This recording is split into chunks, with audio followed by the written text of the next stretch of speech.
Paz seja sobre a sua vida, que ela cresça cada vez mais sobre o seu coração. Nós estamos vivendo as últimas horas dos últimos dias. E o Espírito Santo ele fez uma pergunta ao meu coração. Sobre qual estrutura virá o fogo do avivamento nesses últimos dias? Eu quero deixar aqui registrada a mensagem que está à disposição para nos orientar para esse período de tempo, já que nós, como Cidade da Graça, estamos completando 6 anos. Esse é um período de uma orientação ao anjo e a toda a igreja, aquilo que está no coração de Deus. Eu quero ministrar ao seu coração sobre o altar do avivamento. Há uma mensagem extremamente importante para nós em cada fogo que foi aceso por Deus e que está registrado na história bíblica. Em Êxodo 3, nós temos Moisés pastoreando as ovelhas de seu sogro Jetro ali no Monte Horebe, quando ele percebe que uma sarça está envolvida por chamas, mas não consumida por ela. Então ele se aproxima daquele arbusto para prestar atenção. E então uma voz lhe é dirigida, que é a voz do Senhor. Moisés, Moisés, não te chegues para cá, retira a sandália dos teus pés, porque o lugar em que estás é terra santa. Então naquele momento daquela experiência, temos a mensagem de um chamamento a Moisés, da revelação de um propósito de libertação de um povo, para levá-los a uma terra que mana leite e mel. Então também há um tempo de orientação para Moisés.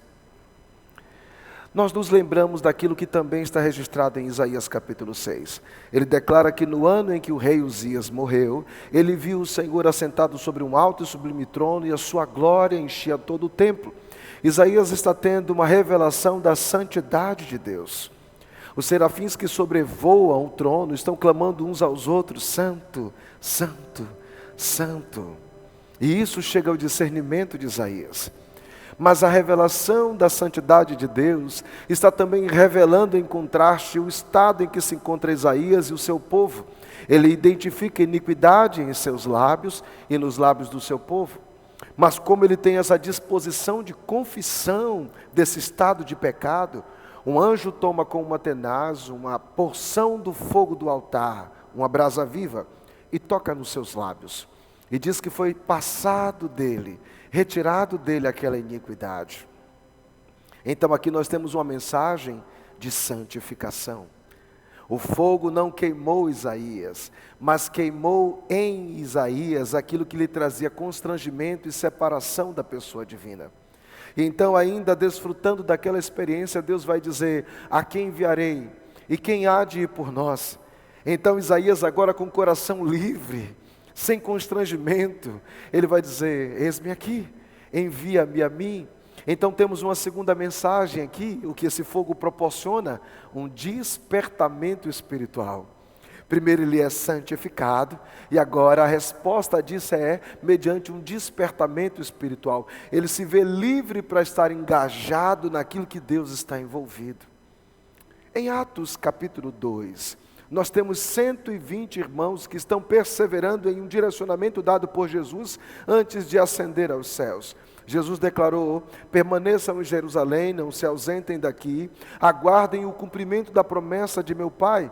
Ele estava fazendo referência àquilo que foi declarado nos profetas: Deus derramaria do seu Espírito sobre toda a carne.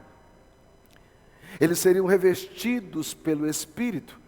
Então 120 irmãos no dia de Pentecostes está ali reunido orando a presença de Deus, quando o lugar em que eles estavam reunidos foi primeiramente surpreendido com um som estrondoso, como de um vento muito forte, impetuoso, que encheu toda a casa.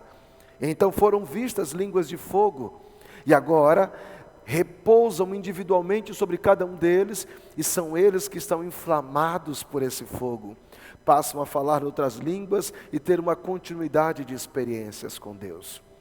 Algumas pessoas perceberam o que estava acontecendo, não discerniram e disseram que eles estavam bêbados. Então Pedro vai se levantar e vai dizer: não, eles não estão bêbados como vocês pensam, mas na verdade, o que vocês estão constatando aqui é o que fora dito pelo profeta, se referindo a Joel, capítulo 2, versículo de número 28, dizendo que nos últimos dias Deus derramaria do seu Espírito sobre toda a carne, Ele diz: vossos filhos e as vossas filhas profetizarão, os velhos terão sonhos, os jovens terão visões, e até mesmo sobre os servos e sobre as servas derramarei do meu espírito, diz o Senhor. E ali aquela chama que os envolveu tem uma mensagem importante para nós. A linguagem foi afetada, o comportamento foi afetado, as disposições emocionais. Eles então estavam com medo, mas agora estão encorajados. A disposição emocional foi afetada. Havia agora habilidades de comunicação, porque Pedro era um homem, como eles reconheciam, do mar, não dado as muitas letras, mas comunicava aquilo com graça e com discernimento assertivo a todos eles. Poderes miraculosos. É assim quando Deus acende o fogo. Quando Deus acende o fogo, isso representa um tempo onde o caminhar é diferente, onde um chamamento é realizado, onde um propósito está sendo revelado, onde direcionamentos são concedidos. Quando é Deus quem acende o fogo, é o tempo da ativação de uma identidade, da mudança de mentalidade. O coração e as emoções são afetadas. Quando é Deus quem acende o fogo, significa o tempo, na verdade significa o fim do medo, do complexo de inferioridade, daquele estado de condenação que fazia com que as pessoas estivessem com medo, se escondendo, afastadas de Deus. E a pergunta que precisamos responder aqui é: sobre qual estrutura virá o fogo do avivamento divino nessas últimas horas desses últimos dias? Vamos ler Mateus capítulo 3, versículo de número 11 e 12. Quem está falando aqui primeiramente é João, aquele que estava batizando no Jordão, e ele diz assim: eu os batizo com água para arrependimento, mas depois de mim vem aquele que é mais poderoso do que eu, de quem não sou digno de levar as sandálias. Ele os batizará com o Espírito Santo e com fogo. Ele traz a pá na mão, limpará a sua eira e ajuntará o trigo no celeiro, mas queimará a palha no fogo que nunca se apaga. João, aquele que batizava no Jordão, está fazendo uma distinção do que é proporcionado por ele e do que é proporcionado por Jesus, aquele que vem após ele. Ele batizava com água, mas Jesus vai batizar com o Espírito Santo e com fogo. E então ele adiciona a essas palavras algo muito importante. Ele diz: ele tem nas suas mãos a pá, limpará a sua eira, trará o trigo e colocará no celeiro, mas a palha vai queimar com um fogo que nunca se apaga. E isso é importante para nós. A eira é o terreno que o agricultor, depois de colher os frutos, ele coloca o fruto no terreno, a eira, para que o fruto seja tratado. Naquele período inicial, o trigo ele está envolvido por uma película que até então faz parte da sua estrutura, mas quando ele é colhido e colocado na eira, depois dele ser trabalhado, o fruto fica evidente, mas aquela palha, aquela película que o envolvia agora está lançada ao chão, e ali ela se tornou uma sujeira. Agora esse trigo, depois de trabalhado, ele está preparado para ser colocado dentro do celeiro.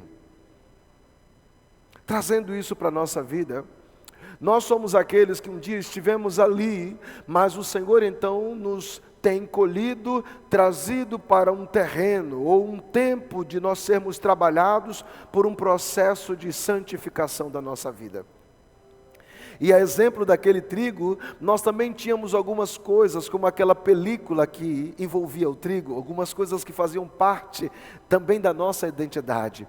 E quando estamos sendo trabalhados pelo Senhor, isso começa a cair por terra. E no chão isso se transforma em sujeira. Já não serve mais para a gente. Já não faz mais parte de quem nós somos em Cristo Jesus. Porque esse é o tempo da nossa identidade celestial, essa identidade real, ser ativada e colocada em movimento. É assim quando nós estamos sendo trabalhados por Deus. Toda a nossa vida começa a ser afetada. O Espírito Santo vem, habita em nós, e o trabalhar dele pela sua palavra vai acontecendo de maneira que ele mexe com nosso pensar, nosso falar, nosso sentir, nosso reagir, nosso movimentar, nosso interpretar.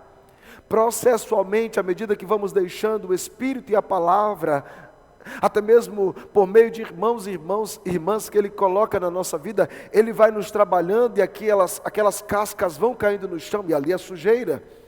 E o texto fala de um fogo de natureza eterna que vai queimar a palha. Lembre-se, o fogo de Deus é para queimar a sujeira em nós, não a nossa vida. Basta reconhecermos e darmos lugar ao trabalhar de Deus na nossa vida. Então, o resultado disso é trigo no celeiro, palha no fogo e a eira limpa, para que novos frutos possam ser trabalhados. Isso trata de um tempo de santificação contínua do Senhor na nossa vida. Mas, se pensarmos sobre o altar, o que seria um altar? Fisicamente falando, eles reúnem algumas pedras, montam uma estrutura e sobre ela colocam madeira. Ali então, eles pegam um animal que sacrificaram ao Senhor, colocam ali, colocam fogo e ofertam aquilo ao Senhor. De maneira física é isso. Mas qual é a mensagem para entendermos ainda melhor o que significa o altar? Quando nós olhamos para a vida do patriarca Abraão, o pai da fé, ele saiu da sua terra mediante um chamado divino, do meio da sua parentela, da casa dos seus pais, e saiu para uma terra que o Senhor lhe mostraria. E a Bíblia nos diz que quando ele chega nos primeiros termos de Canaã, a terra prometida por Deus, Deus passa mais uma vez a se manifestar, falar com Abraão, reafirmar promessas, trazer direcionamentos, e em cada uma dessas manifestações, Abraão vai levantar altar. E aqui eu quero dizer para você, em 3 pontos específicos, o significado do altar. Significa a nossa comunhão com Deus. Número 2, significa a nossa adoração através do servir, através do ofertar. Número 3, significa uma sujeição à palavra que Deus falou ao coração. Essa é a mensagem que você precisa reservar aí no seu coração. O altar significa sua conexão, sua comunhão com o papai. O altar significa a tua adoração, através do teu servir, através das entregas que você faz. 3, significa o teu coração comprometido e sujeito à palavra onde Ele fez uma promessa, à palavra onde Ele revelou um grande propósito, à palavra onde Ele tem dado instruções específicas, palavra essa que Ele mesmo tem expectativas tanto a meu quanto a teu respeito. Agora nós vamos ler alguns textos lá em 1 Reis, capítulo de número 18, onde há uma reestruturação de um altar que havia sido deixado para trás. 1 Reis, capítulo de número 18. E nós vamos ler especificamente a partir do versículo de número 30.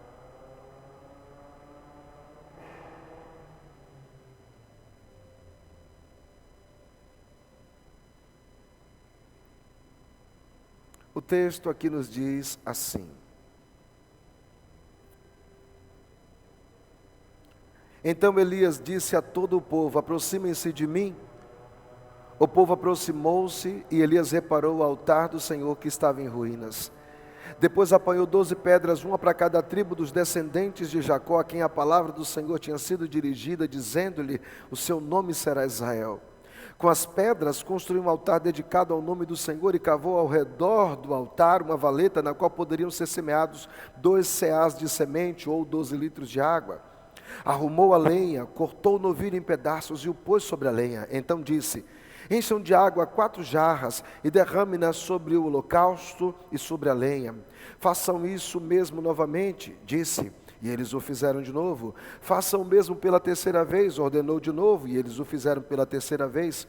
A água escorreu em volta do altar e encheu até a valeta.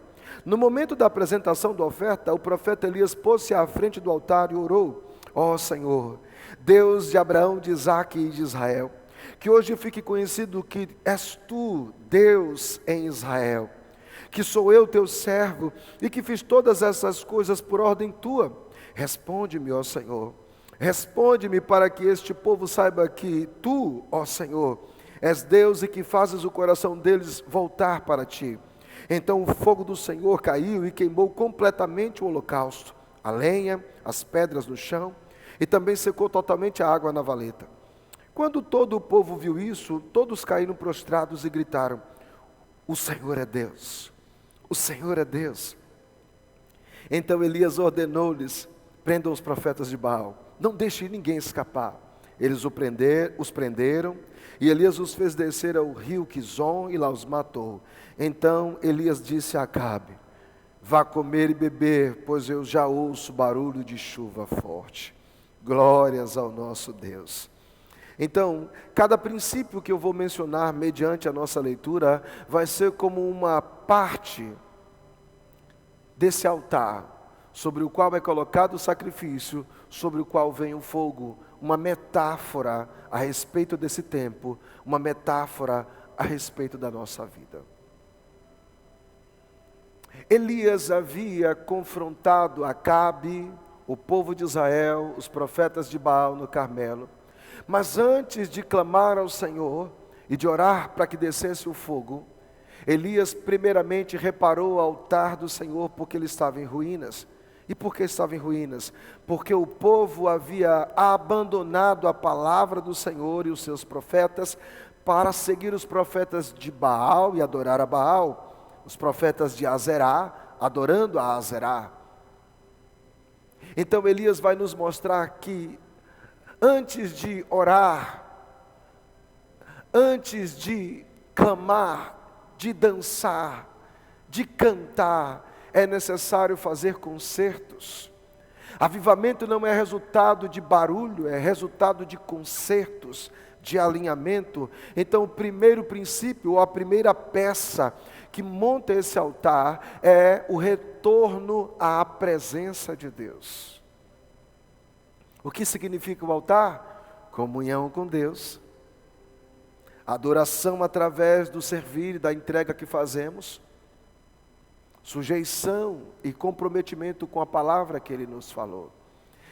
Isso é o retorno necessário ao Senhor para muitos nesses dias. Entenda muito bem a aplicação. Se Deus ele não for o primeiro na sua vida, Ele também não será o segundo. Nós não guardamos os mandamentos escritos na palavra de Deus para sermos salvos. Guardamos os mandamentos porque somos salvos. É uma resposta em reconhecimento àquilo que sabemos que Ele tem feito na nossa vida através de Jesus e está continuando pelo Espírito e pela palavra. Dentre os mandamentos, o primeiro e o segundo dele vai dizer: amarás, pois, ao Senhor teu Deus de todo o teu coração, força, entendimento. Somente a Ele prestarás culto, não terás outros deuses diante de mim. Tanto no velho quanto no novo isso é ratificado.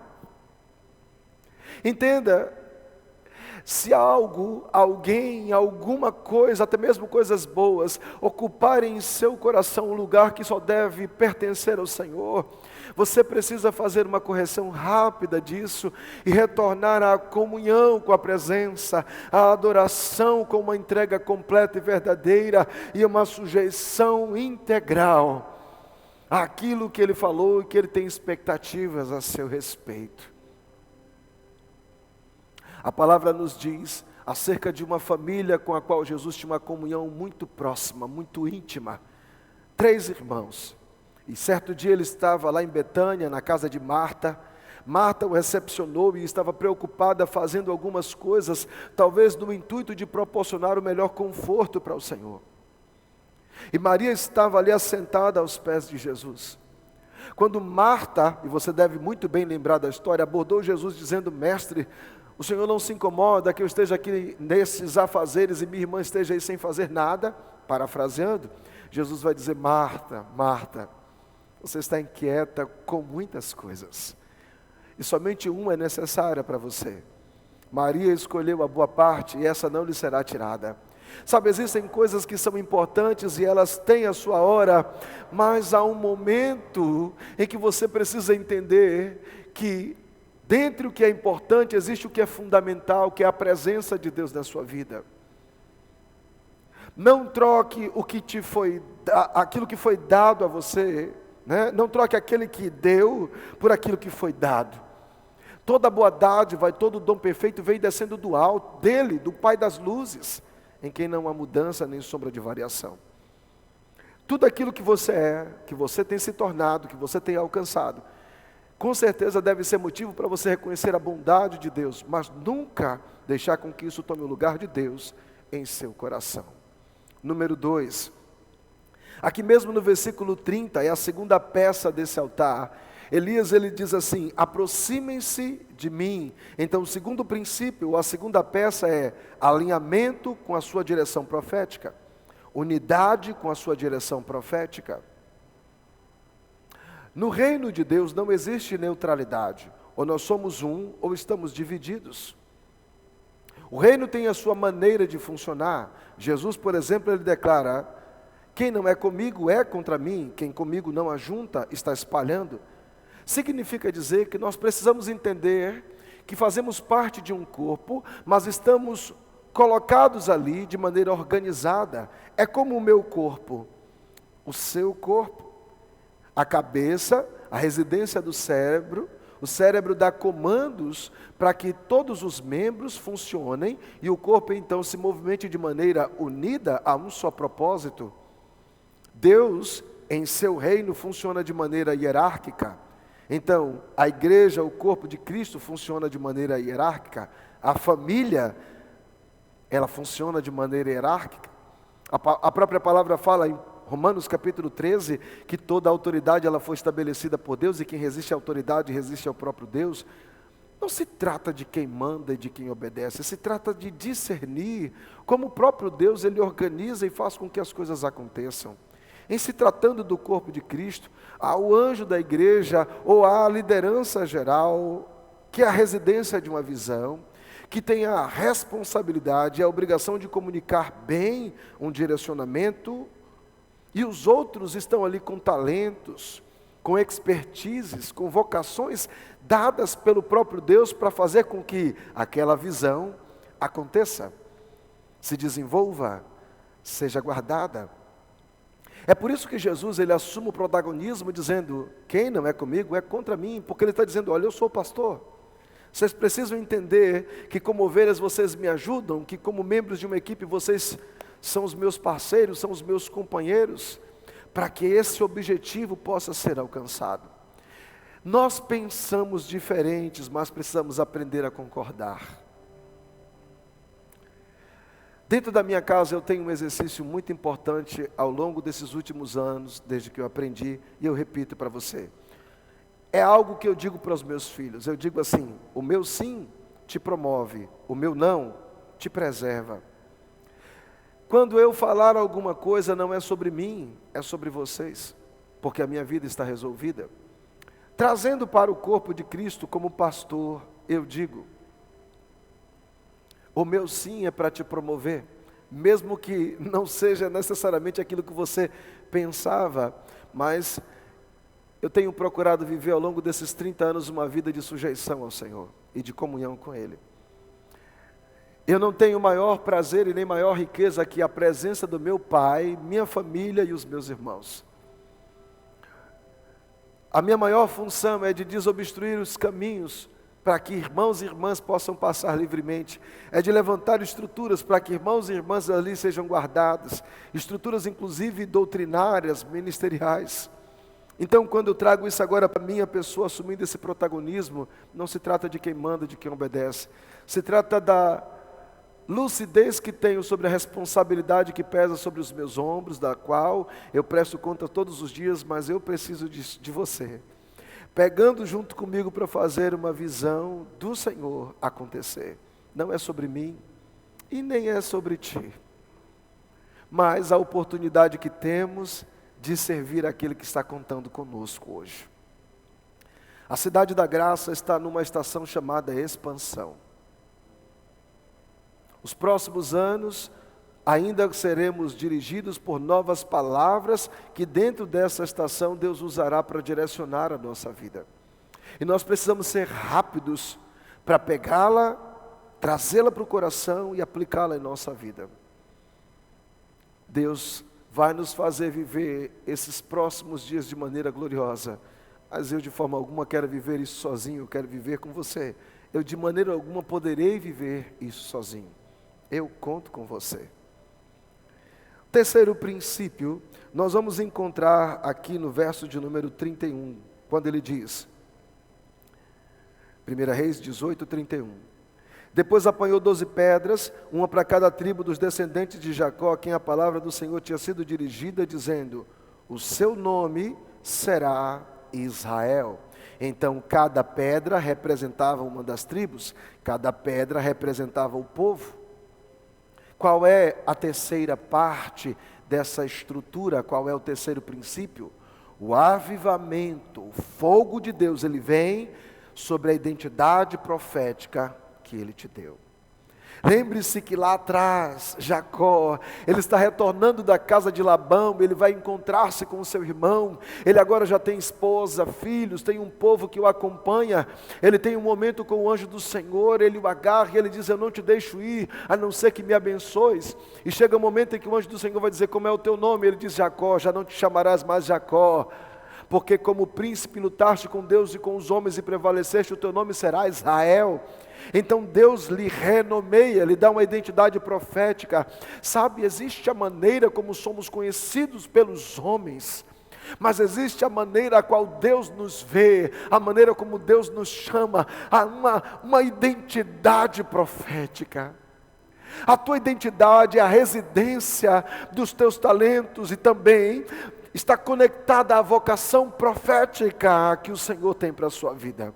A tua identidade profética é ela que Deus quer ativar, para que por meio dela Ele possa fazer essa obra, Ele possa glorificar o seu nome. Hoje eu estava meditando e o Espírito Santo, Ele falou algo no meu coração. Quando Deus tem algo para fazer na terra e mostra a alguém, na verdade é porque Ele quer fazer primeiro algo na vida deste alguém, para depois fazer essa obra por meio da vida desta pessoa. Deus poderia fazer qualquer coisa sem mim e sem você, mas quando Ele está mostrando, isso é um tempo de oportunidade, é para ativar a tua identidade, é para revestir com uma unção, com capacitação espiritual essa identidade, para colocá-la em movimento. Então, por favor, ouça-me no seu coração, guarde a identidade que Deus te deu. Existe um nome pelo qual nós fomos nomeados por nossos pais, mas existe um nome pelo qual nós somos chamados. Aleluia! Existe uma maneira pela qual o Senhor nos vê. Tua identidade profética é a residência de todos os talentos proféticos que Deus te deu. Sujeite a tua identidade ao Senhor, não deixe com que o mundo a desconfigure. Vamos para a próxima peça desse altar. No versículo de número 32, ele diz, com as pedras construiu um altar dedicado ao nome do Senhor e cavou ao redor do altar uma valeta, na qual poderiam ser semeados 2 ceas de semente ou 12 litros de água. Como nós já vimos, cada pedra representava as tribos, cada pedra representava o povo. Então ele diz que com as pedras ele construiu o altar. O altar é construído com as pedras, ou seja, se a pedra representa a vida, o altar do Senhor não é uma plataforma física. O altar do Senhor, ele é construído com a entrega da nossa vida sujeita a Ele. E você precisa compreender isso. É a entrega da tua vida que faz a montagem dessa estrutura. Quando Deus ele nos chama, nós não podemos oferecer 99% daquilo que somos. E olha que 99% já seria uma oferta muito boa, olhando de maneira humana. Existem aqueles que hoje dão o que sobram, o tempo que sobra, a força que sobra, o talento que, quando é possível. Isso significa sobre como nós estamos tratando a nossa relação com Deus. Resgatando um exemplo muito básico, mas muito inteligente. Aqui nós temos essa taça com água e ela está limpa, mas se caísse aqui uma mosquinha, ela seria o suficiente para comprometer toda a água. Eu não tomaria essa água. Significa dizer que ou está completamente limpa para ser bebida, ou ela, ainda que por uma única mosquinha, está completamente suja. Sabe, a entrega da nossa vida precisa ser radical. Ou é tudo ou é nada. 99 nunca será 100. Nós precisamos compreender que a montagem desse altar, sobre a qual vem o fogo, ele vem como o testemunho de que houve entrega completa. Quando Deus te chamar pelas madrugadas, diga: eis-me aqui. Quando Deus te ordenar fazer uma visita, diga: eis-me aqui. Quando Deus te engajar através das obras da igreja para o teu servir, diga: eis-me aqui. Quando Deus precisar dos recursos que Ele coloca nas tuas mãos, como mordomo para você administrar, diga: eis-me aqui. Ou você entende que Ele te comprou, que Ele te resgatou e que você é dele, ou você não é e apenas está se utilizando da bênção dele. É sobre isso. O altar é montado com a entrega completa da nossa vida. Esta é a quarta parte. E quando há essa entrega, então, entenda bem, a comunhão com Deus ela é visível. A adoração ou a vida que adora a Deus é visível. A sujeição dessa vida à palavra, onde há uma promessa, onde há um propósito revelado, onde há uma direção, onde há manifestação de sabedoria, ela é evidente. Então a nossa vida se transforma numa mensagem a qual está revelando Deus, o seu amor, o seu Filho, a sua obra salvífica. O poder dele está visível agora em nós. Entenda que ser o altar é ser a oportunidade da mensagem. Aleluia. Verso de número 33, e nós vamos para a quinta peça desse altar. O texto nos diz: ele arrumou a lenha, cortou o novilho em pedaços e o pôs sobre a lenha. Então, depois daquela estrutura montada, da lenha colocada ali, eles cortavam o animal e ali colocavam sobre ele. Ou seja, sem o sacrifício, sem fogo. A nossa vida é o altar, mas sobre ela, sobre o altar, sobre a vida, precisa estar presente o sacrifício. Sem sacrifício, sem fogo. Sem o sacrifício, o altar é apenas uma estrutura.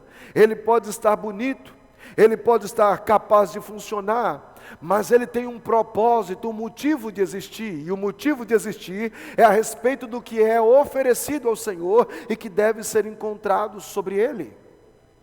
Primeiro sacrifício que eu quero mencionar para você é o sacrifício de Jesus. O sacrifício de Cristo precisa ser encontrado em nós. O sangue de Jesus é como se ele pudesse ser visível, presente sobre a nossa vida. Porque o sangue de Jesus, ele compra, então não somos mais de nós mesmos. O sangue de Jesus, ele liberta, então não somos mais escravos do pecado, escravos do diabo. O sangue de Jesus, ele redimiu a nossa vida, então não estamos mais como escravos e prisioneiros de vícios, do medo, da depressão. Não, nós somos hoje uma propriedade do Senhor para viver para a glória dEle. Então o primeiro sacrifício que precisa ser evidente é o sacrifício de Jesus. Mas o segundo sacrifício é a resposta que damos por compreender o que Ele fez a nosso respeito. A palavra vai nos falar, Jesus ele vai dizer assim: olha, o reino dos céus é a semelhança de um homem que encontrou uma grande pérola num campo.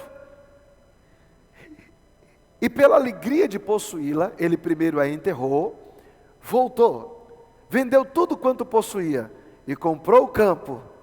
E então adquiriu aquela pérola.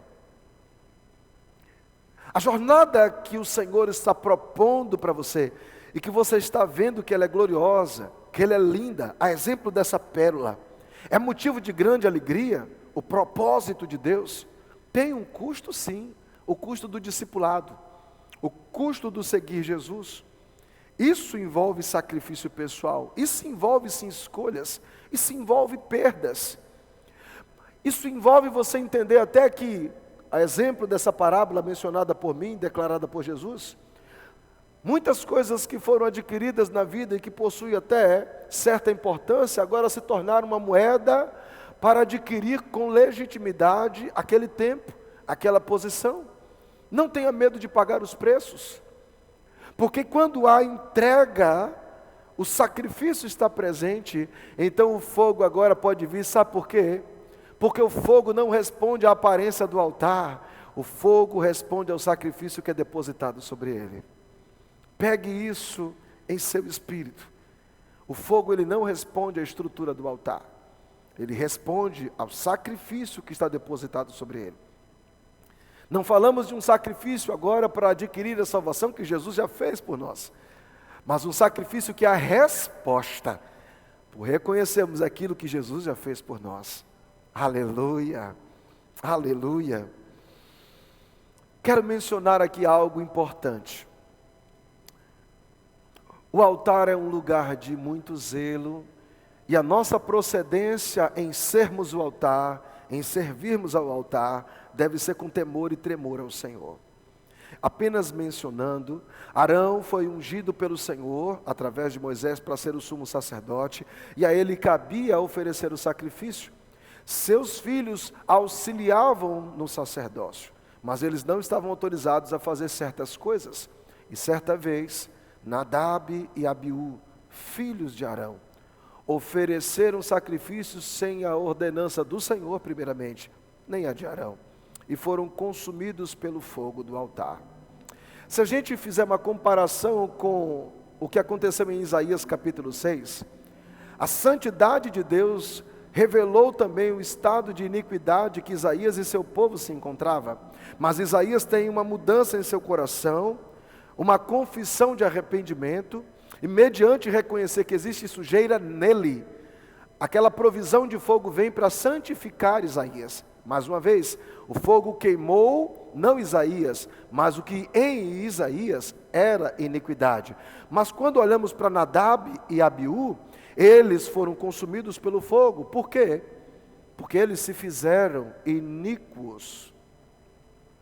Sabe, existe o pecar, e nós podemos pecar, nós podemos falhar, mas existem escolhas conscientes que as pessoas fazem.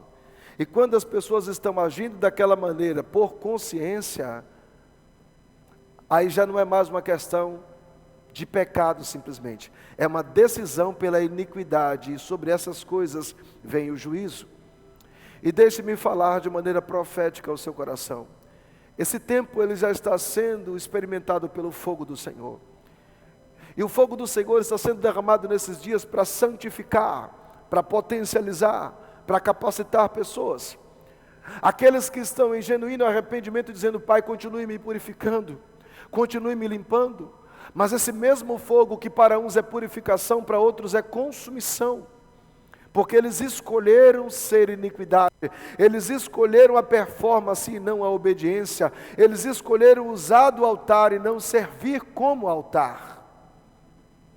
E é muito importante deixarmos isso orientar o nosso coração, para que o nosso procedimento seja em temor e tremor à presença de Deus. Quero mencionar outro algo que dentro dessa meditação me foi dado. 2 Reis capítulo 21, eu quero mencionar, lendo para vocês o verso de número 6. Fala de um rei chamado Manassés que começou a governar aos 12 anos de idade. Só que esse rei, ele procedeu mal, ele fez o que era mal aos olhos do Senhor. Olha o que está escrito no versículo de número 6. Chegou a queimar o próprio filho em sacrifício, praticou adivinhação, consultou os que anunciavam presságios, recorreu a médios e a quem consultava os espíritos. Ele fez o que era mal aos olhos do Senhor, provocando assim a ira dele. O altar do Senhor não é para nos servir, nós servimos ao altar. Nós somos o altar onde o sacrifício de Jesus e a oferta completa da nossa vida deve estar presente.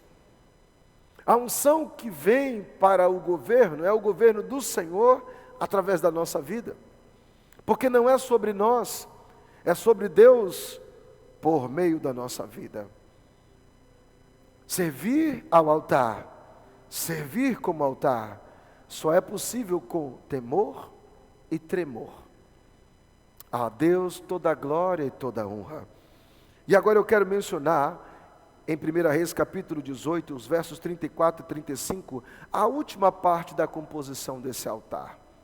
o último princípio a ser mencionado aqui. O texto nos diz assim: então disse: encham de água 4 jarras e derrame-na sobre o holocausto e sobre a lenha, façam o mesmo novamente. Disse: eles o fizeram de novo, façam o mesmo pela terceira vez. Ordenou de novo, eles o fizeram pela terceira vez. A água escorreu em volta do altar e encheu até a valeta. Lembrando, cabiam ali uma quantidade absurda de água.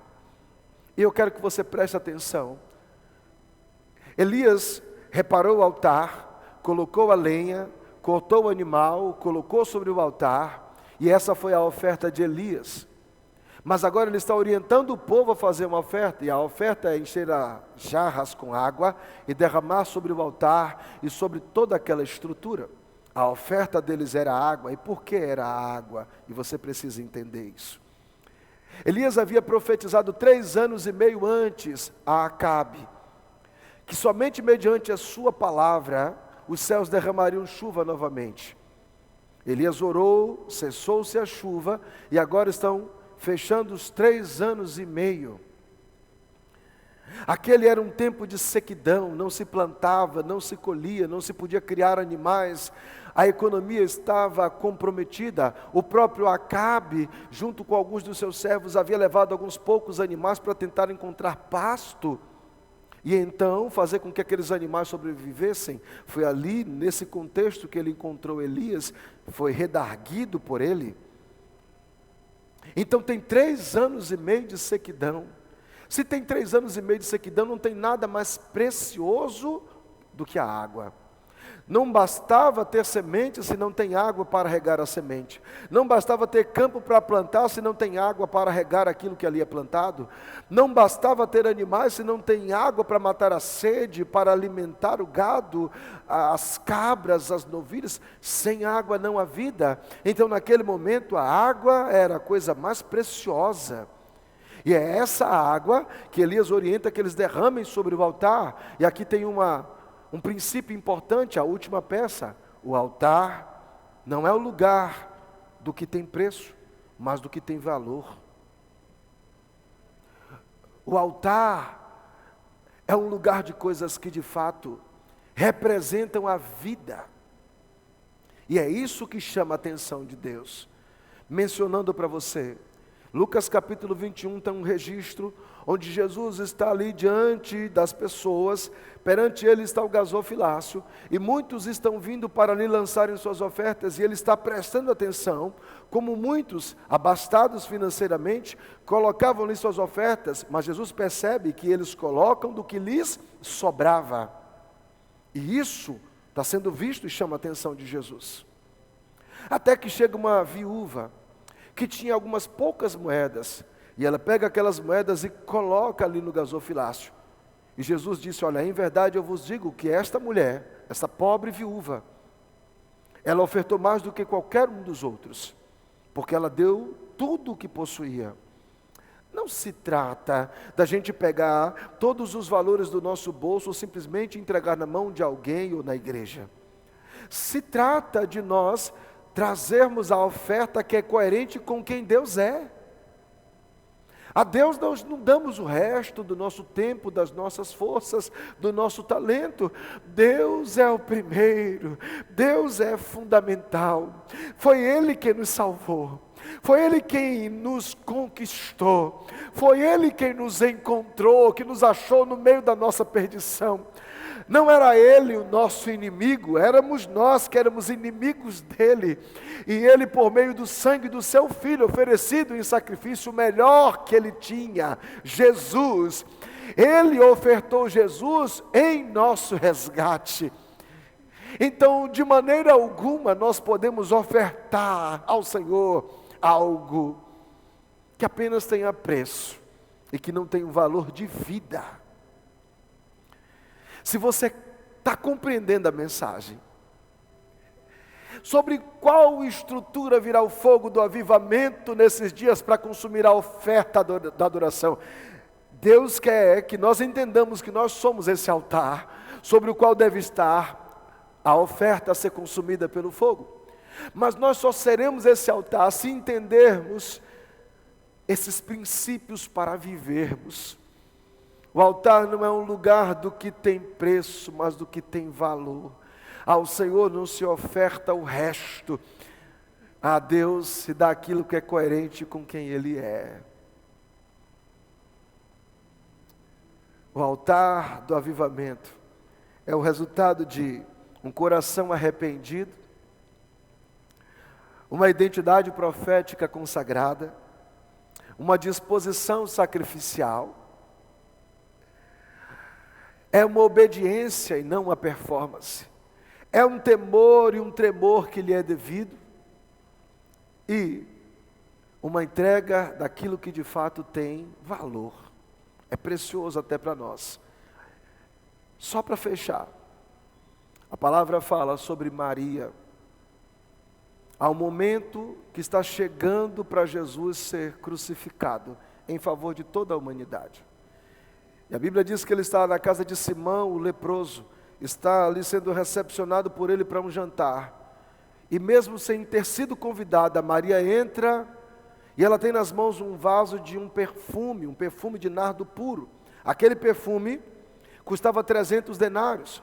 Um denário era o valor da diária de um trabalhador braçal. 300 denários significam 300 dias. Aquele tipo de especiaria era comprado por algumas famílias que tinham uma posse financeira melhor, para que pudessem embalsamar o corpo e ele não entrar em putrefação. Era um costume das famílias ricas preservarem o corpo, porque eles acreditavam na ressurreição que fora falada pelos profetas, ainda que não tivessem um entendimento muito claro a respeito disso.